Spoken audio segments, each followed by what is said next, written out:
شروع اللہ کے نام سے جو نہایت مہربان اور بے حد رحم والا ہے۔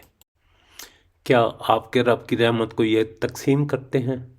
ہم نے ان کی زندگانی دنیا کی روزی ان میں تقسیم کی ہے اور ایک کو دوسرے سے بلند کیا ہے تاکہ ایک دوسرے کو متحد کر لے، جسے یہ لوگ سمیٹے پھرتے ہیں۔ اس سے آپ کے رب کی رحمت بہت ہی بہتر ہے۔ اور اگر یہ بات نہ ہوتی کہ تمام لوگ ایک ہی طریقہ پر ہو جائیں گے تو رحمان کے ساتھ کفر کرنے والوں کے گھروں کی چھتوں کو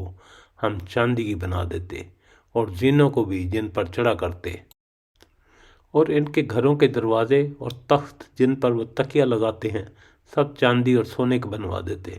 اور یہ سب کچھ دنیاوی زندگی کا ساز و سامان ہے، اور تمہارے پروردگار کے ہاں آخرت تو متقیوں کے لیے ہے۔ اور جو شخص خدا کی یاد سے اندھا بنتا ہے تو ہم اس کے لیے ایک شیطان مقرر کر دیتے ہیں جو اس کا ساتھی ہوتا ہے، اور وہ شیطان ان اندھوں کو راہ راست سے روکتے ہیں، اور وہ خیال کرتے ہیں کہ وہ ہدایت یافتہ ہیں، یہاں تک کہ جب وہ ہمارے پاس آئے گا کہے گا کاش میرے اور تیرے درمیان مشرق اور مغرب کی دوری ہوتی، تو بڑا برا ساتھی ہے، اور جب کہ تم ظالم ٹھہر چکے تو تمہیں آج ہرگز تم سب کا عذاب میں شریک ہونا کوئی نفع نہ دے گا۔ کیا پس تو بہرے کو سنا سکتا ہے یا اندھے کو راہ دکھا سکتا ہے، اور اسے جو کھلی گمراہی میں ہو؟ پس اگر ہم تجھے یہاں سے لے بھی جائیں تو بھی ہم ان سے بدلہ لینے والے ہیں، یا جو کچھ ان سے وعدہ کیا ہے وہ تجھے دکھا دیں، ہم ان پر بھی قدرت رکھتے ہیں۔